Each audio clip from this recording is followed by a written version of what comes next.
पहले से कभी राजनीति में जो नहीं, मेरा ऐसा कुछ नहीं था। वह बिहार से फरीदाबाद आई, वहां से ये पार्षद की कुर्सी वाला सफर कैसे तय किया? मुझे आवाज दिया कि तुम कुछ आगे बढ़ो, हमारे लिए भी करो। आम जनता को क्या चाहिए? नाली, सड़क, बिजली। लोग यूपी बिहार के ही ज्यादा है, उनका प्यार, उनका सपोर्ट मेरे से ज्यादा है। उनकी मान सम्मान में कोई कमी नहीं आने दूंगी।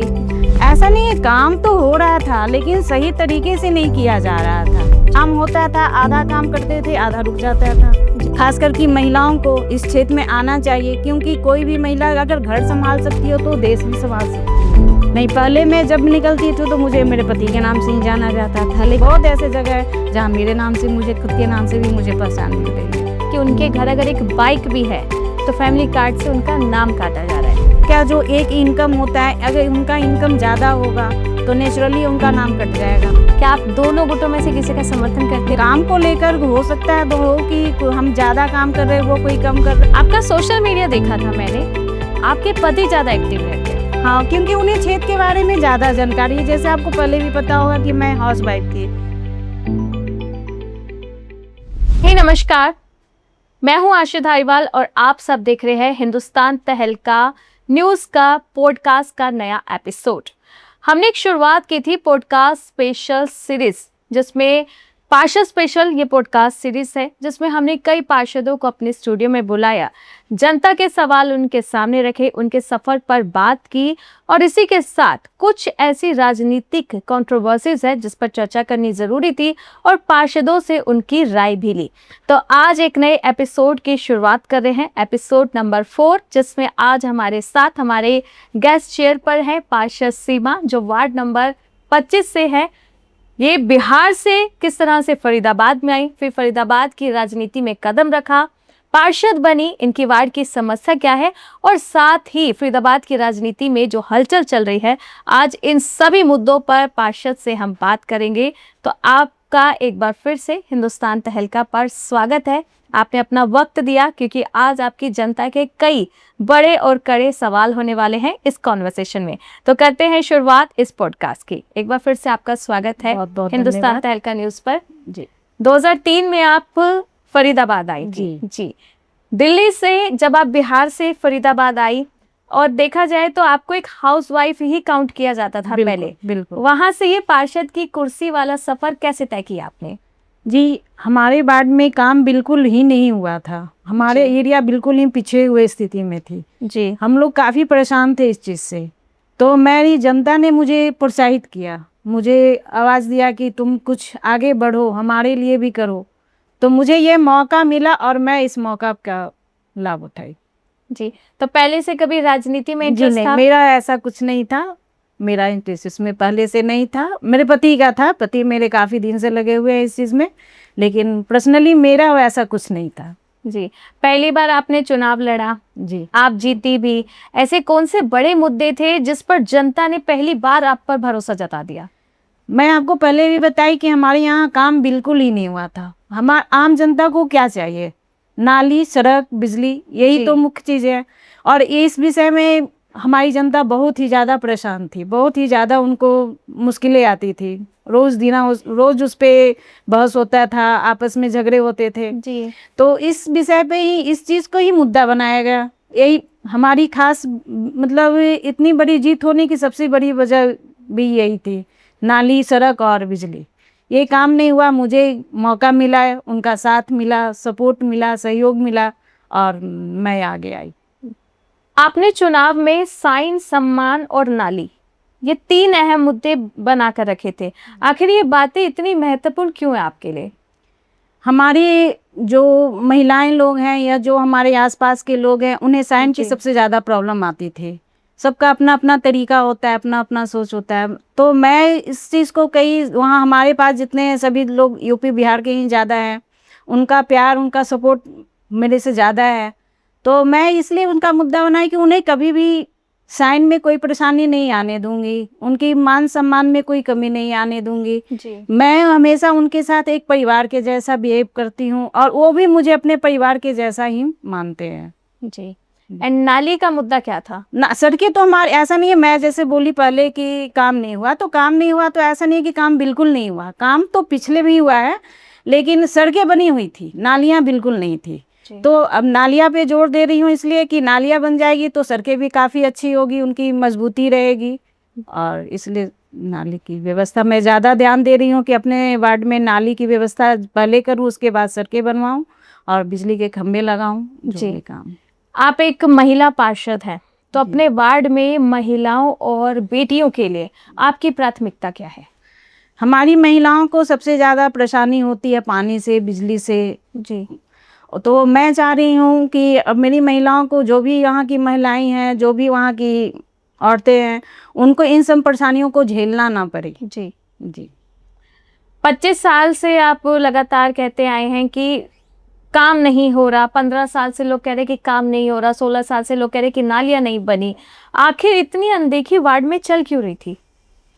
ऐसा नहीं है, काम तो हो रहा था लेकिन सही तरीके से नहीं किया जा रहा था। जी। उसे, अगर हर चीज़ को करने का एक तरीका होता है, तो उस चीज़ को सही तरीके से नहीं किया। काम होता था, आधा काम करते थे, आधा रुक जाता था। जी। तो प्रॉपर तरीके से काम नहीं हुआ। उस चीज़ को अगर सही तरीके से करते तो आगे दिन के लिए भी अच्छा होता है। तो ये रुकने की कोई खास वजह, बजट लो था या कोई प्रशासनिक रुकावट बीच में आ जाती थी? नाली और सीवर का काम तो हम निरंतर चलता ही रह रहा है, और बीच में कुछ कुछ ऐसी आ जाती है, समस्याएं आ जाती है, जिसके वजह से थोड़ा सा रुकना पड़ जाता है या डिले करना होता है। आपके वार्ड के अगर विकास कार्य देखे जाएं तो पिछले जो जनप्रतिनिधि थे, जो पार्षद थे, क्या वो जनताओं के मुद्दों पर, उनके भरोसे पर खरे उतर पाए थे? नहीं, हमारे, मैं जैसे पीपल बताई कि हमारे एरिया में काम तो हुआ है, सड़कें तो बनी थी, नाली नहीं बनी थी। और नाली नहीं होने के वजह से ही सड़कें चल नहीं पा रही थी से। तो जहाँ नाली थी वो सड़कें तो काफ़ी अच्छी चली, लेकिन जहाँ नालियाँ नहीं है, वह सड़कें सही से ढंग से नहीं चल पाई। तो इस वजह से लोग परेशान थे। नालियाँ नहीं होने की वजह से काम जो हुआ, पिछले सरकार भी काम करवाई है, जो पिछले पार्षद थे उन्होंने भी काम करवाई है, ऐसा नहीं है कि उन्होंने काम नहीं किया। हमारी जनता पार्टी है, भारतीय जनता पार्टी के हम लोग हैं, काम हमेशा हुआ है, निरंतर होता रहा है, लेकिन वही हुआ कि सही तरीके से नहीं हुआ, इसके वजह से थोड़ी दिक्कतें आई, परेशानियां आई पब्लिक को। ठीक। विपक्ष का आरोप है कि नगर निगम में जो 200 करोड़ रुपए का घोटाला हुआ है, उनका कहना है कि सरकार के संरक्षण के बिना नहीं हुआ। तो आप विपक्ष के इस बयान को किस तरह देखते हो?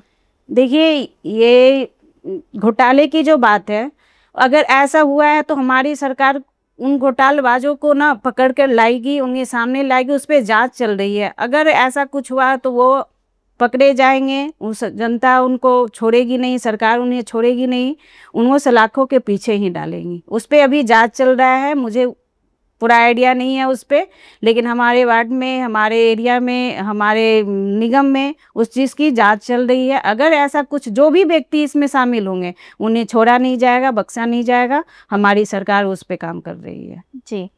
कुछ बेटियां हैं जो राजनीति में आने का सपना देखती है, उन बेटियों के लिए आप क्या मैसेज दोगे अपने एक्सपीरियंस से? बिल्कुल आना चाहिए। मैं तो कहूँगी हर बेटी को, हर खास करके महिलाओं को इस क्षेत्र में आना चाहिए, क्योंकि कोई भी महिला अगर घर संभाल सकती हो तो देश भी संभाल सकती है। उनमें इतनी क्षमता होती है। उस चीज़ को लोग समझ नहीं पाते, अपने आप को समझ नहीं पाते, जाहिर नहीं कर पाते, लेकिन ये मौका मिल रहा है और आगे भी मिलता रहे। ये हमारी मोदी सरकार का सबसे बड़ा जीत है इसमें, क्योंकि मोदी जी ने ही महिलाओं को आगे लाने की काम किया है। तो ये बहुत अच्छा है, आना चाहिए। मैं भी कहती हूँ कि वो आए, महिलाएं आए, ज़्यादा से ज़्यादा आए और अपना भविष्य बनाएं। जी। कारण बताओ नोटिस कई पार्षद अपना दे चुके हैं, तो क्या आपने अपना बयान जो है, जो कारण है, वो सबमिट करवा दिया है? जी हाँ, मैं कमिश्नर साहब को अपना नोटिस दे चुकी हूँ। जी। मुझे अपना मुख्यमंत्री जो हमारे, मुझे उन पे पूरा भरोसा है, पूरा विश्वास है। उनका जो भी फैसला होगा वो मुझे मंजूर होगा। मेरी जो मेयर साहिबा हैं वो भी बहुत अच्छी हैं, उनका भी मैं सम्मान करती हूँ। उन लोगों का जो भी आदेश होगा, जो भी आज्ञा होगा, मुझे मंजूर है। डिप्टी मेयर और सीनियर डिप्टी मेयर की कुर्सी पर आप किसको देखना चाह रहे हो? कोई भी बन जाए, हमारे लिए सभी एक है। हम लोग सभी भारतीय जनता पार्टी के ही मेंबर है, हमारे लिए सभी एक है। इसलिए हमारा कोई अपना पर्सनल ऐसा किसी के साथ नहीं है। जो भी बनेंगे मैं हर किसी के साथ हूँ, मेरा सपोर्ट सभी के साथ है। आप एक महिला हैं, फिर आप पार्षद बनी, राजनीति में एक्सपीरियंस नहीं था, तो क्या आपको कभी ऐसा फील हुआ कि एक महिला को राजनीति में ज़्यादा संघर्ष करना पड़ता है एक पुरुष के मुताबिक अपने आप को साबित करने के लिए? जी हाँ, ये सही बात है।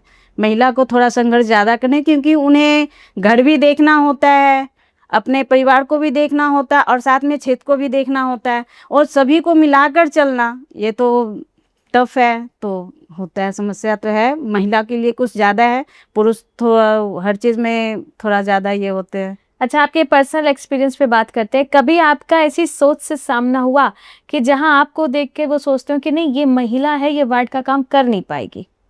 नहीं, हमारे साथ ऐसा कुछ नहीं हुआ। हमारी जनता ने मेरा पूरा साथ दिया, पूरा सपोर्ट दिया है। आज मैं जो कुछ भी हूँ उनके वजह से ही हूँ। मुझे भरपूर प्यार मिला है, आशीर्वाद मिला है। जी। एक अकेला इंसान कुछ भी नहीं कर सकता, खास करके हमारे जैसे महिला, जो साधारण महिला है, घर गृहस्थी वाली। तो जब तक कि उनको परिवार का साथ नहीं मिलेगा, समाज का साथ नहीं मिलेगा, जी। वो कुछ नहीं कर पाएंगी। तो हमारे साथ ऐसा कुछ भी नहीं हुआ। मुझे हर किसी का साथ मिला है, सपोर्ट मिला है। जब आपने चुनाव लड़ा, क्योंकि ये सीट रिजर्व थी जी। फीमेल के लिए, जी, अगर ये सीट रिजर्व नहीं होती तो क्या तब भी आप चुनाव लड़ते? बिल्कुल, मौका मिलता तो जरूर लड़ती। नहीं, मौका तो आपको मिला ना, जी। क्योंकि सीट रिजर्व हो गई। जी। मान लो अगर नहीं रिजर्व होती तो तब भी क्या आप इलेक्शन में कदम रखते अपना? उसके बारे में मैं सोचती, अभी मैं पूरा सही ढंग से नहीं बता सकती, क्योंकि ये राजनीति में मेरा वैसा कुछ खास दिलचस्पी था नहीं, तो ऐसा मैं पहले से कुछ सोची नहीं थी। पर शायद हो सकता था मैं आती भी। बचपन से कोई सपना ले रखा था कि बड़ा होके कुछ ऐसा बनना है, क्योंकि आज बड़ा- आप पार्षद बन चुकी हाँ, हैं? नहीं, देखो, मैं सपना तो मेरा यही था कि मुझे ऐसा लगता है कि मैं भी ऐसा कुछ करूं जिससे कि समाज को कुछ फायदा हो, कुछ मेरी अपनी पहचान बने। जी। मैं समाज के लिए, परिवार के लिए कुछ करना चाहती थी। आज मुझे वो मौका मिला और मैं उस मौके का फायदा उठा रही हूँ। जब आप बाहर निकलती हैं तो आपको आपके पति के नाम से जाना जाता है कि आपकी खुद की एक पहचान है? नहीं, पहले मैं जब निकलती थी तो मुझे मेरे पति के नाम से ही जाना जाता था। जी। लेकिन आज ऐसे है कि बहुत जगह तो पति के नाम से अभी भी जाने जाते हैं, लेकिन बहुत ऐसे जगह है जहाँ मेरे नाम से, मुझे खुद के नाम से भी मुझे पहचान मिल रही है। ऐसे बहुत से पार्षद होते हैं जिन्हें सिर्फ फेस कार्ड की तरह इस्तेमाल किया जाता है। नहीं, हमारे साथ ऐसा कुछ भी नहीं है। आप अपने फैसले खुद लेती हैं? हाँ, लेती हूँ। मुझसे जहाँ तक हो, जो हाँ मुझे नहीं समझ में आता है, जो मुझे नहीं, तो वहाँ मैं अपने पति का भी नाम साथ लेती हूँ, उनसे भी राय मशवरा लेती हूँ। जी। आपका सोशल मीडिया देखा था मैंने, आपके पति ज़्यादा एक्टिव रहते हैं? हाँ, क्योंकि उन्हें क्षेत्र के बारे में ज़्यादा जानकारी है। जैसे आपको पहले भी पता होगा कि मैं हाउस वाइफ थी, जी। मुझे उतनी कुछ जानकारी है नहीं। जी। अभी राजनीति में सच्चाई बताऊं तो राजनीति में मैं अभी नर्सरी के स्टूडेंट हूँ, जी। छात्रा हूँ। तो अभी मुझे सीखने में, समझने में थोड़ा टाइम लगे। और मेरे पति इस क्षेत्र में बहुत पुराने हैं, काफ़ी समय से रह रहे हैं, उनका वो एरिया है, तो उन्हें वहाँ के बारे में हर चीज़ को पता है, जानकारी है। तो इसलिए वो ज़्यादा एक्टिव रहते हैं और मैं उनका साथ देती हूँ। मैं भी साथ जाती हूँ, देखती हूँ, देखूंगी, सुनूंगी, तभी तो सीखूंगी। तो मैं भी उनके साथ चल रही हूँ। उनको मुझसे ज़्यादा जानकारी है, ज़्यादा समझ है, इसलिए वो एक्टिव है और मैं उनके साथ हूँ। जी। अच्छा, अब एक ग्राउंड रियलिटी पे हम कुछ बात करते हैं। हमारे रिपोर्टर जब आपके वार्ड में पहुंचे तो एक महिला ने कहा कि 16 साल से, यानी 15 साल पहले काम नहीं हुआ, अभी 1 साल से भी नालियों का काम उतना अच्छे से नहीं हो रहा है। तो आखिर इसका समाधान आप कब तक कर पाओगे? नहीं, ऐसा नहीं है। जब से मैं जीती हूँ तब से हमारे यहाँ, हमारे वार्ड में सबसे ज़्यादा नाली पे ही काम हो रहा है। 22 करोड़ का वो टेंडर हुआ है और उसमें 8 करोड़ के सिर्फ नालियों में ही काम हो रहा है। 8 करोड़ का काम सिर्फ नालियों में ही किया जा रहा है।